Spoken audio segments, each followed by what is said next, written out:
નમસ્કાર, vibes of India સાથે હું સમીર. રાતના 8 વાગ્યાના સ્પેશિયલ પ્રોગ્રામ સંવાદમાં આપ સૌનું સ્વાગત છે. અને વાત કરવી છે ગણેશ ગોંડલનો જે મુદ્દો અત્યારે ગુજરાતભરમાં ચાલી રહ્યો છે, જુનાગઢમાં ચાલી રહ્યો છે, ગોંડલમાં ચાલી રહ્યો છે અને ગાંધીનગરમાં પણ એના પડઘા ગુંજ્યા છે. એ વિષય ઉપર વાતચીત કરવી છે, કારણ કે આમાં જે માગ કરવામાં આવી હતી દલિતના પીડિત પરિવાર વિશે, એમણે ગુજસીટોકનો ગુનો નોંધવાની વાત કરી હતી, બરોબર. પણ હવે એ દાવ ઊંધો પડ્યો છે અને ગુજસીટોકનો ગુનો જે નોંધવામાં આવ્યો છે એ રાજુ સોલંકી જે પીડિત છે એના ઉપર જ નોંધી દેવામાં આવ્યો છે. જે રીતના રાજુ સોલંકીએ વાત કરી હતી કે 506(2) નોંધવામાં આવે, એ પણ નોંધાઈ ગઈ છે, પણ એ પણ એની સામે પણ નોંધવામાં આવી છે. એટલે દાવ ક્યાંક ઊંધો પડી રહ્યો છે એવી રીતના લાગી રહ્યું છે. અને આ જે પૂરો મુદ્દો છે એ મુદ્દો હવે જયરાજસિંહના ફેવરમાં જઈ રહ્યો છે એવું અત્યારે લાગી રહ્યું છે. પણ એ જ વિષય ઉપર વાતચીત કરવી છે કે જુનાગઢનો જે દલિત સમાજ છે એ રાજુ સોલંકીના બચાવમાં શું કરી રહ્યો છે, કયા કયા પગલા ભરી રહ્યો છે, લીગલી જવા માંગે છે કે પોલીસની સાથે કોઈ વાટાઘાટ કરી રહ્યો છે કે શું કરી રહ્યો છે. કારણ કે જે ગુનો નોંધવામાં આવ્યો છે એ બહુ ગંભીર ગુનો છે, ગુજસીટોકનો ગુનો છે. અને આ તમામ વિષયને લઈ અને દલિત આગેવાન ભાનુભાઈ સોલંકી સાથે ભાનુભાઈ ચૌહાણ સાથે વાત કરવી છે. ભાનુભાઈ, સ્વાગત છે આપનું વાઇબ્સ ઓફ ઇન્ડિયામાં. જી નમસ્કાર. ભાનુભાઈ, જે રીતના જુનાગઢના દલિત સમાજની માંગ હતી કે જયરાજસિંહ અને ગણેશ ગોંડલની સામે ગુજસીટોકનો ગુનો નોંધવામાં આવે, કારણ કે એ લોકો ઓર્ગેનાઇઝ ક્રાઇમ કરી રહ્યા છે, ટોળકી બનાવીને ક્રાઇમ કરી રહ્યા છે. પણ આ દાવ તો દલિત સમાજનો ઊંધો પડી રહ્યો છે, કારણ કે ગુનો તો રાજુ સોલંકીની સામે નોંધવામાં આવ્યો છે ગુજસીટોકનો. જી, આપની વાતથી સહમત છું અને ખરેખર આ બાબતે પૂરા ગુજરાતનો જે એસસી અને એસટી સમાજ છે એ ખૂબ ચિંતિત અને આ બાબતે ગંભીર છે. કારણ કે જે માંગણીઓ અમારી હતી એમ બે વાર અમારી સરકારમાં બેઠક થઈ. બેઠક બાદ અમારા જે કાંઈ મુદ્દાઓ હતા એ 17 પૈકી 12 થી વધારે અમારી માંગણીઓ છે એ સ્વીકારી લેવામાં આવેલી છે. સ્વીકારી અને 2 દિવસની અંદરથી જ અમને ગૃહમાંથી લેટર મળવાનો હતો. પણ અચાનક જ કયા પરિબળોના કારણે, કોના ઈશારે આ વસ્તુ આખી યુટર્ન મારી અને આખો દાવ છે એ પલટો મારી ગયો. તો આ બાબતે પૂરા ગુજરાતના દલિત સમાજની અંદર ખૂબ મોટો રોષ છે. પણ એક ખાસ કહીશ કે કાયદો છે એ કાયદાનું કામ કરતું હોય છે, તો આ બાબતે અમે ખૂબ ગંભીર છીએ અને એ બાબતે પૂરા ગુજરાતનો એસટી સમાજ છે આ બાબતે ખૂબ ગંભીર ચિંતન મનન હાલ કરી રહ્યું છે. અચ્છા, પોલીસે ગુજસીટોકનો ગુનો નોંધ્યો ત્યારે દલિત સમાજ જે જુનાગઢનો છે એનું પેલું રિએક્શન શું હતું? ગુજરાતમાં જે આ ગુનો નોંધાયો એ નોંધાયા બાદ પરિસ્થિતિનું એ નિર્માણ કરવામાં આવ્યું કે રાજુભાઈ અને એમના જે દીકરાઓ અને 5 વ્યક્તિની જે અટકાયત કર્યા બાદ પૂરા જુનાગઢ જિલ્લા અને શહેરના એસસી સમાજના દરેક આગેવાનોના ઘરની બહાર પોલીસ પહેરો એવી રીતે મૂકવામાં આવેલો કે ના પૂછો વાત. અમુક આગેવાનોના ઘરે તો જેમ સાવણીમાં ફેરવી દીધી હોય એવી પરિસ્થિતિનું નિર્માણ કરી 300 થી વધારે પોલીસો, 300 પોલીસ એક ઘરે આવી રીતે ઉતારી દીધી હતી, જેથી કરીને દલિત આગેવાનો છે ક્યાંય ને ક્યાંય ડેમેજ થાય આ સ્થિતિનું નિર્માણ થયું હતું. પણ દલિત સમાજના જે આગેવાનો છે તર્કશીલ અને બુદ્ધિ અને વિવેકથી કામ લઈ રહ્યા છે. હાલ અમને ખ્યાલ છે ત્યાં સુધી કે જે ગુજસીટોકનો જે ગુનો હાલ રાજુભાઈ ઉપર નોંધાઈ જ ગયો છે, તો આ બાબતે અમે એક સાચા રસ્તે કેવી રીતે હાલવું એ બાબતથી અમે હાલ વિચારી રહ્યા છીએ. અચ્છા, રાજુભાઈ સામે આક્ષેપ છે કે 2014 થી લઈ અને 2024 સુધીમાં એમણે ઘણા બધા, એટલે 12 જેટલા ગુના નોંધવામાં આવ્યા છે. એ ઘણા બધા એવા ગુના નોંધ્યા છે કે જેમાં એ લોકો ટોળકી બનાવી અને કામ કરી રહ્યા હતા. આ તો યોગ્ય કઈ રીતના કહેવાય, ભાનુભાઈ? આ કાયદો છે ગુજસીટોકનો 2019માં આમનું અમલીકરણ થાય છે. 2019 પહેલાના જે ગુનાઓ છે ટોટલ કેસ છે પેન્ડિંગ છે. એક પણ કેસનું જજમેન્ટ હજી નથી આવ્યું. રાજુભાઈ છે એ ગુનેગાર કે છે કે નહીં એ હજી સાબિત નથી થયું. તો એ સાબિત થાય ત્યારે ગુનેગાર કહેવાય. અત્યારે તો એ ફરિયાદો એના ઉપર કેસ પેન્ડિંગો ચાલી રહ્યા છે. એટલે હાલ પેન્ડિંગ કેસો છે. આમ છતાં જે પોલીસે એમ કહેવાય કે એમનો દંડો છે એ ખખડાવી અને હાલ ગુજસી ટોકનો ગુનો નોંધી જ દીધો છે.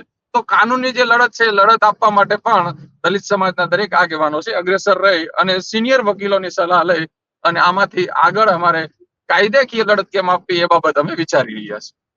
અચ્છા, મારે એ જ પૂછવું છે, કારણ કે આમાં તમે ફાઇટ આપવાના છો એ લીગલી ફાઇટ આપવાના છો, બરાબર? તો હવે લીગલી ફાઇટ હવે તમે કઈ રીતના આપવાના છો દલિત સમાજ?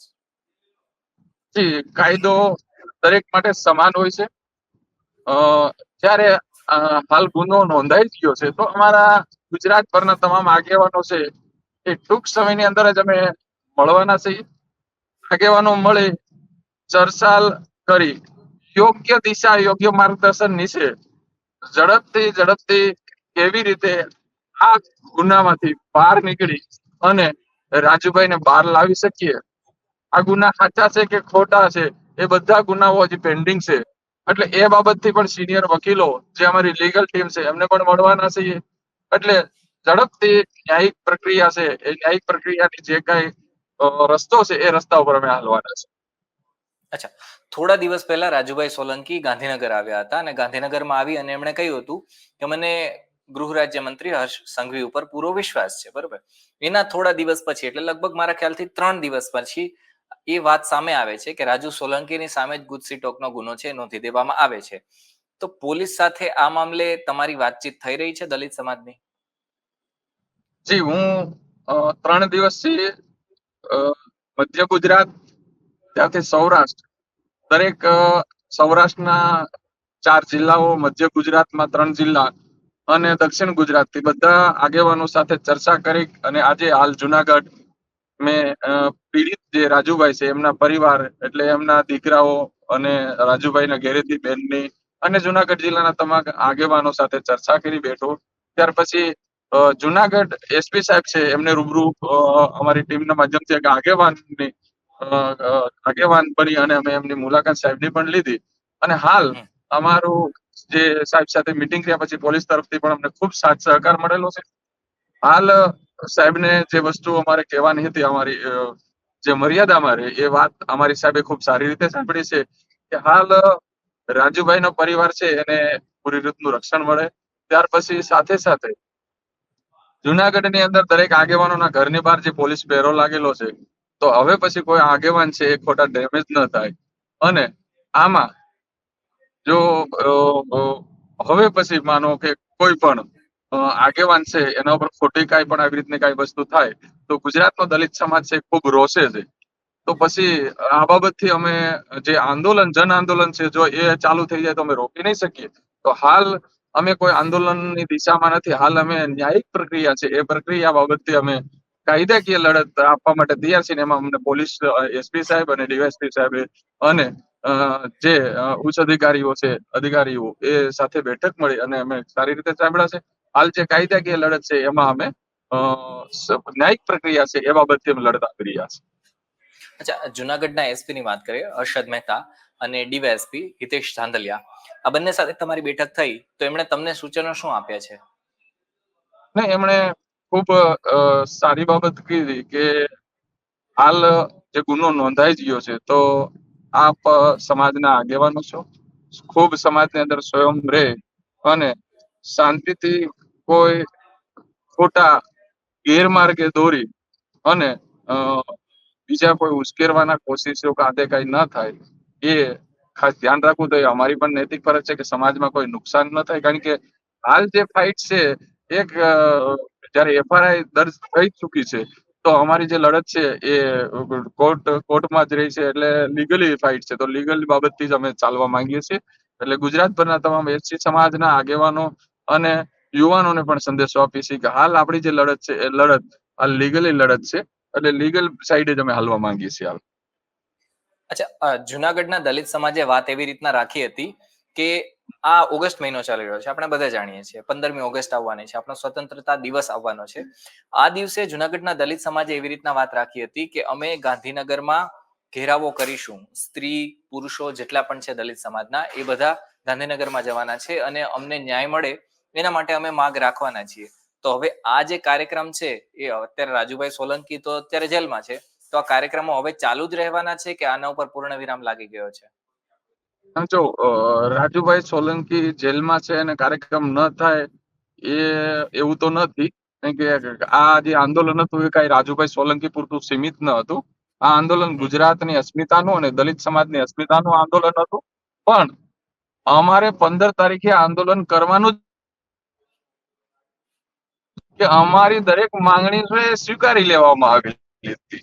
એટલે આંદોલન તો ઓલરેડી અમે મોકૂફ જ રાખેલું હતું, આંદોલન કરવાના જ ન હતા. પણ અચાનક જ યુટર્ન સરકાર તરફથી કેમ મારવામાં આવ્યો, એવા ક્યાં પરિબળોના કારણે આ વસ્તુ બની, જેના કારણે હાલ અમે પણ ચિંતિત છીએ અને હજી વિચારી છે. રહી આંદોલનની વાત, તો જે અમારું પડતર પ્રશ્નો, વ્યવસ્થા બદલાવનું જન આંદોલન અને અમારા ઘણા જે પ્રશ્નો છે એ પ્રશ્નોનો આંદોલન બાબતે પણ ગુજરાતનો એસસી સમાજ 33 જિલ્લાના બુદ્ધિજીવી વ્યક્તિઓ આ તારીખ છે, તારીખ અમે હવે એ જે તારીખ તો જતી રહેશે, પણ ચોક્કસ રણનીતિ બનાવી પ્રી પ્લાનિંગ સાથે આવનારા સમયની અંદર કેવી રીતે અમારા જે મુદ્દાઓ છે એ મુદ્દાઓનો હલ થાય એ બાબતથી અમે એક ચોક્કસ રણનીતિ સાથે ફરીથી મેદાનમાં ઉતરીશું. અચ્છા, ગુજસી ટોક બહુ ગંભીર ગુનો છે, બરોબર? એ જેના ઉપર નોંધાય એટલે 6 વર્ષ સુધી એને તો ભૂલી જ જવાનું, બરોબર? એ જેલમાં જ રહે છે. અથવા તો જો માની લો કે પછી કોર્ટ જે કંઈ પણ આદેશ કરે એ પ્રમાણે આજીવન કેદની પણ સજા થઈ શકે છે. તો પછી આ ગણેશ ગોંડલ વાળો મુદ્દો છે, એમાં તમે કઈ રીતના આગળ વધવાના છો? માની લો કે કદાચ કોર્ટ એવું જજમેન્ટ આપે કે ભાઈ રાજુભાઈ સોલંકીને આજીવન કારાવાસ આપવામાં આવશે, તો પછી હવે આ જે મુદ્દો જે થયો છે એમાં તમે કઈ રીતના આગળ વધવાના છો? ગોંડલવાડા મુદ્દાની જો સ્પેસિફિક જો જો વાત કરીએ તો. કાયદો બધા માટે સમાન છે. રહી ગોંડલની વાત, તો એમાં પણ પોલીસે અમને સાથ સહકાર આપેલો છે. અમારી દરેક માંગણીઓ જે હતી, જે કલમો ઉમેરવાની હતી, કલમો ઉમેરી દીધી છે. જુનાગઢ પોલીસે તાત્કાલિક એક્શન લઈ અને એફઆઈઆર દર્જ કરી છે. ગણેશ ગોંડલ પણ એમની જગ્યાએ છે. એટલે અમે એ જે કેસ છે એમાં કોઈ બાંધછોડ કરવાના નથી. એ બાબતની જે લડાઈ છે, લડાઈ અમારી ચાલુ રહેશે.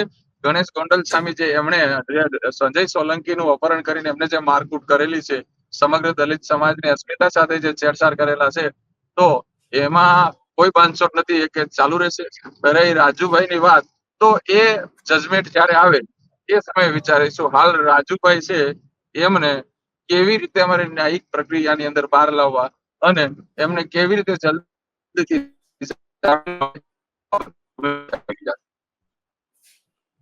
અચ્છા, ભરતભાઈ, આપે વાત કરી એ બદલ આપનો ખૂબ ખૂબ આભાર.